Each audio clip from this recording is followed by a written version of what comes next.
The bat movie की शुरुआत में हम एक ऑस्ट्रेलिया के बीच का सीन देखते हैं जहां पर जॉर्ज नाम का एक लाइफ गार्ड अपनी कार में सो रहा होता है। तभी उसके पास उसका दोस्त रॉय आता है और उसे बताता है कि तुमने एंगेजमेंट पार्टी में मेरी सिस्टर टीना को प्रपोज नहीं किया, इसलिए वो बीच पर तुम्हारा इंतजार कर रही है। ये सुनकर जॉर्ज टीना के पास जाता है और वो दोनों एक दूसरे से बात करते हैं। दरअसल वो दोनों ही एक दूसरे से बहुत ज्यादा प्यार करते थे। इसी बीच रॉय बीच को चेक करने के लिए चला जाता है। उसी वक्त हम देखते हैं कि उसके पीछे पीछे एक शार्क भी समुद्र में जा रही है। वहीं पर एक और आदमी भी समुद्र में स्विमिंग कर रहा होता है। तभी वो शार्क उस पर अटैक करके उसे खा जाती है। ये देखकर वहाँ का लाइफ गार्ड सभी को समुद्र से बाहर आने के लिए कहता है, लेकिन रॉय समुद्र के काफी अंदर चला गया था, इसलिए जॉर्ज अपनी जेट स्की लेकर उसे बचाने के लिए जाता है, मगर तब तक वो शार्क रॉय पर अटैक कर देती है। उसी वक्त जॉर्ज वहाँ पर पहुँच जाता है और वो रॉय का हाथ पकड़कर उसे बचाने की कोशिश करता है, मगर तभी वो शार्क रॉय को अपना शिकार बना लेती है। इसके बाद हमें कहानी में 1 साल बाद का सीन दिखाया जाता है, जहाँ पर हम देखते हैं कि जॉर्ज अब अकेला ही रहता है, क्योंकि रॉय की मौत के बाद टीना वापस सिंगापुर चली गई थी और जॉर्ज अब भी रॉय की मौत का जिम्मेदार खुद को मानता है और वो हमेशा उसके बारे में सोचता रहता है। अब उसने लाइफ गार्ड की जॉब भी छोड़ दी थी और अब वो एक सुपर मार्केट में काम करता है। अब जॉर्ज जब काम पर जाने के लिए घर से बाहर निकलता है तो उसे आज का मौसम काफी ज्यादा अजीब लगता है, क्योंकि उसका कुत्ता भी उससे बहुत ज्यादा बेचैन लग रहा था और साथ ही समुद्र की ओर से बहुत सारे पक्षी उड़ते हुए कहीं पर जा रहे थे। ये सब देखकर जॉर्ज को लगता है कि आज जरूर कोई बड़ी मुसीबत आने वाली है। अब जॉर्ज स्टोर में चला जाता है, जहाँ पर हम एक जिमी नाम की लड़की को स्टोर से सामान चोरी करते हुए देखते हैं, जिसे वहाँ का सिक्योरिटी गार्ड देख लेता है और वो उसे पकड़ने के लिए उसका पीछा करता है, मगर तब तक वो अपने बॉयफ्रेंड रायन के पास चली जाती है जो उसी स्टोर में काम करता है। तभी स्टोर का मैनेजर वहाँ पर पहुँच जाता है और रायन को उस लड़की के साथ देखकर उसे जॉब से निकाल देता है, जिसके बाद वो जेमी को अरेस्ट करने के लिए एक पुलिस ऑफिसर को वहाँ पर बुला लेता है। वहीं जॉर्ज जब स्टोर में काम कर रहा होता है तभी वहाँ पर टीना अपने नए बॉयफ्रेंड के साथ आ जाती है, जिसे देखकर जॉर्ज बहुत ज्यादा गुस्सा होता है, क्योंकि वो अभी भी टीना से बहुत ज्यादा प्यार करता है। वहीं जेमी को पकड़ने के लिए ऑफिसर टॉड वहाँ पर पहुँचता है, जो कि जेमी का ही डैड होता है, इसलिए जेमी अरेस्ट होने से बच जाती है। दरअसल टॉड अपनी जॉब की वजह से अपनी फैमिली को ज्यादा टाइम नहीं दे पाता है, इसलिए जेमी को लगता है कि उसके डैड उससे प्यार नहीं करते,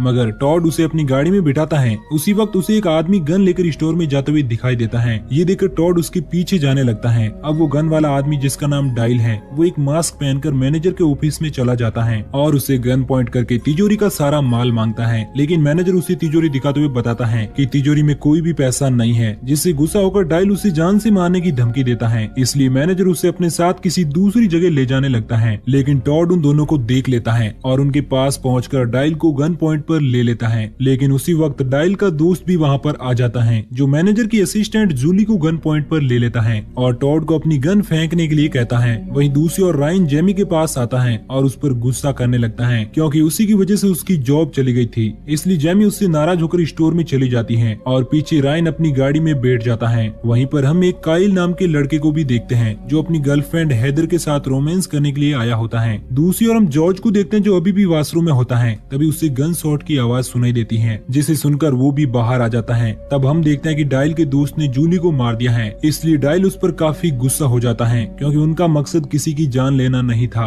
अब डाइल का दोस्त टीना को गन पॉइंट पर ले लेता है, जिससे जॉर्ज काफी ज्यादा डर जाता है। उसी वक्त वो पूरा स्टोर वाइब्रेट करने लगता है, जिससे सभी लोग बहुत ज्यादा डर जाते हैं। उसी वक्त हमें बाहर का सीन दिखाया जाता है और हम देखते हैं कि वहाँ पर एक बहुत बड़ी सुनामी आ चुकी है, जिससे वहाँ पर सभी बिल्डिंग्स में पानी भरने लगता है और बहुत सारे लोग इस तबाही में मरने लगते हैं, मगर जॉर्ज, डाइल, ऑफिसर टॉड और स्टीवन अभी तक सेफ होते हैं। अब जॉर्ज उन सभी को टेबल पर ले जाता है। तब वो देखता है कि टॉड का एक पैर बुरी तरह से जख्मी हो चुका है। वहीं जेमी भी किसी तरह पानी से बाहर आ जाती है और वो अपने डैड को जिंदा देखकर बहुत ज्यादा खुश होती है। उसी वक्त उसे रायन के बारे में याद आता है, जो सुनामी आने से पहले स्टोर के बाहर था, इसलिए अब जेमी उसे बचाने के लिए जाती है, लेकिन डाइल उसे मना कर देता है और कहता है कि बाहर बहुत ज्यादा पानी भी हो सकता है। अब मैनेजर का असिस्टेंट बॉब और टीना भी वहाँ पर आ जाते हैं। जॉर्ज टीना को पानी से बाहर निकाल लेता है। उसी वक्त टीना देखती है कि कोई चीज वहाँ पर पड़ी डेड बॉडी को पानी में खींच रही है। अब नायोमी भी वहाँ पर आ जाती है, जिससे डाइल ऊपर खींच लेता है, लेकिन इस हादसे में डाइल का दोस्त मारा जाता है। दूसरी ओर हम काइल और हेदर को देखते हैं, जो अपनी कार में फंस चुके थे। वहीं रायन किसी तरह से अपनी कार की विंडो तोड़कर उससे बाहर निकल जाता है, लेकिन उसे बार बार पानी के अंदर कोई खींचने लगता है, जिससे वो बहुत ज्यादा परेशान हो जाता है। इधर जॉर्ज टॉड के पैर पर कपड़ा बांधकर उसका खून रोकता है। अब वो सभी वहाँ से बाहर निकलने के बारे में सोचते हैं और इसके लिए उन्हें कोई रास्ता ढूंढना होगा, और क्योंकि टॉड जख्मी होता है इसलिए टीना, स्टीवन और बॉब रास्ता ढूंढने के लिए जाते हैं। टीना और स्टीवन मैन गेट की ओर जाते हैं और बॉब वेयर हाउस की ओर निकलता है। उसी वक्त नायोमी नायोमी को पानी में एक बड़ी सी चीज तैरते हुए दिखाई देती है, इसलिए जॉर्ज उन सभी को पानी से बाहर आने के लिए कहता है। टीना और स्टीवन देखते हैं कि मेन गेट पूरी तरह से ब्लॉक हो चुका है, इसलिए वो वापस उनके पास आ जाते हैं। लेकिन बॉब को एक शार्क पकड़ लेती है और वो लोग उसे बचाने की कोशिश करते हैं, लेकिन तब तक शार्क बॉब के टुकड़े टुकड़े कर देती है। ये सब देखकर वहाँ पर मौजूद सभी लोग बहुत ज्यादा डर जाते हैं। अब उन्हें वहाँ पर एक और बहुत बड़ी शार्क पानी में तैरते हुए दिखाई देती है, जिसे देखकर वो सभी समझ जाते हैं कि अब वो एक बड़ी आफत में फंस चुके हैं। दूसरी ओर रायन को पार्किंग एरिया में चारों ओर डेड बॉडीज मिलती हैं, जिनको उन शार्क्स ने काट लिया था। इधर काइल और हेदर को भी पानी में एक बड़ी शार्क दिखाई देती है, जो उनकी कार पर अटैक करना शुरू कर देती है। वहीं दूसरी ओर जॉर्ज और बाकी लोग उस बड़ी शार्क के बीच फंसे होते हैं। उसी वक्त एक इलेक्ट्रिकल वायर शॉर्ट होकर नीचे गिरने लगती है। इसका मतलब अगर वो पानी से टच हो गई तो उन सब का कंकाल बनने में कोई देर नहीं होगी। अब जॉर्ज बताता है कि स्टोर में करंट सप्लाई वेयर हाउस से होती है, इसलिए वो उसे बंद करने के लिए वहाँ पर जाने लगता है। लेकिन टीना उसे मना करती है क्योंकि उसकी बॉडी पर घाव होता है, इसलिए शार्क को उसके बारे में जल्दी पता चल जाएगा। उसी वक्त स्टीवन को एक आइडिया आता है और वो खुद को एक पिंजरे से कवर कर लेता है ताकि शार्क उस पर अटैक ना कर सके। जब स्टीवन और जॉर्ज अकेले होते हैं तो स्टीवन उसे बताता है कि टीना उसकी गर्लफ्रेंड नहीं है। टीना अभी भी स्टीवन से ही प्यार करती है। अब स्टीवन ऑक्सीजन टैंक लगाकर पानी में कूद जाता है, लेकिन उसकी पाइप ज्यादा लंबी नहीं होती है, इसलिए वो पावर सप्लाई तक नहीं पहुंच पाता है। और यहाँ पर स्टीवन अपनी जान को रिस्क में डालकर ऑक्सीजन मास्क को खोल देता है और पावर सप्लाई तक पहुंच जाता है,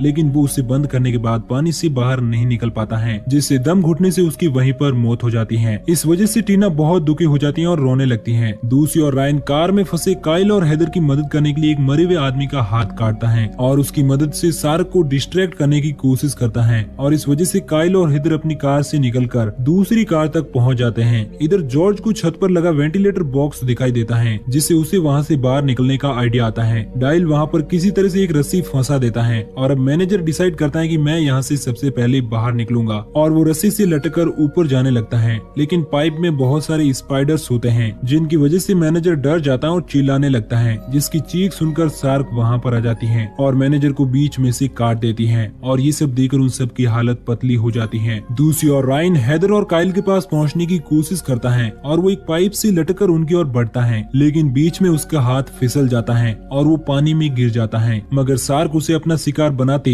उससे पहले वो दोनों उसे बाहर निकाल लेते हैं। लेकिन उसी वक्त काइल पानी में गिर जाता है और इस बार रायन और हेदर के उसे बाहर निकालने से पहले ही शार्क उसे खा जाती है। इधर जॉर्ज जब शार्क को मारने का डिसाइड करता है और उसके लिए उसे एक मीट हुक की जरूरत होगी, इसलिए जैमी किसी तरह से शार्क से बचते हुए बूचर स्टोर में पहुंच जाती है और एक हुक में मीट फंसाकर वापस उन सभी तक आ जाती है। इसके बाद वो सभी उस मीट को पानी में डाल देते हैं, लेकिन शार्क उस मीट को नहीं खाती है। इसलिए उनमें से एक करवी नाम का आदमी कहता है कि शार्क्स को सिर्फ ताजा मीट ही पसंद है, इसलिए उसे जाल में फंसाने के लिए उन्हें ताजी मीट की जरूरत होगी। और ये कहकर वो नायोमी को गन पॉइंट पर ले लेता है, क्योंकि वो उसे शार्क का शिकार बनाकर यहाँ से निकलना चाहता है। बाकी लोग उसे ऐसा करने से मना करते हैं, लेकिन वो किसी की नहीं सुनता है और नायोमी की शर्ट में हुक फंसाकर उसे पानी में डाल देता है। उसी वक्त डायल एक वेपन से करवी को घायल कर देता है और नायोमी को पानी से बाहर निकाल लेता है, जिसके बाद वो करवी को ही हुक के साथ पानी में फेंक देता है। उसी वक्त व्हाइट शार्क उस पर अटैक करके उसे खा जाती है और वो हुक उसके मुंह में फंस जाता है। ये देखकर उन सबको यहाँ से जिंदा निकलने की एक उम्मीद मिलती है। दूसरी ओर हेदर और रायन उसी कार पर फंसे होते हैं और वो एक पाइप की मदद से आवाज करके मदद ढूंढने की कोशिश करते हैं। उनकी आवाज सुनकर जैमी समझ जाती है कि रायन अभी जिंदा है, इसलिए वो बिना कुछ सोचे समझे उनकी ओर बढ़ जाती है। ये देखकर टॉड उसकी हेल्प करने के लिए जॉर्ज को उसके पीछे भेजता है और वो दोनों किसी तरह से शार्क से बचते हुए पार्किंग एरिया में पहुंचते हैं। उसी वक्त वहाँ पर शार्क आ जाती है, इसलिए वो दोनों उसे बचने के लिए टॉड की कार पर चढ़ जाते हैं। तब जैमी उसे बताती है कि इस कार में एक शॉर्ट गन है, इसलिए जॉर्ज किसी तरह से शार्क से बचते हुए कार में से शॉर्ट गन को निकाल लेता है और उसे मारने के लिए पानी में कूद जाता है। अब जैसे ही शार्क उसे मारने के लिए उसके पास आती है, तब वो शॉर्ट गन से शार्क को मार गिराता है। दूसरी ओर वो सभी लोग स्टोर से बाहर निकलने का रास्ता ढूंढते हैं, लेकिन मैन गेट एक ट्रक की वजह से ब्लॉक हो चुका था, इसलिए टॉड उस ट्रक को ब्लास्ट करने के बारे में सोचता है और अब जॉर्ज भी बाकी लोगों के साथ वहाँ पर पहुँच जाता है।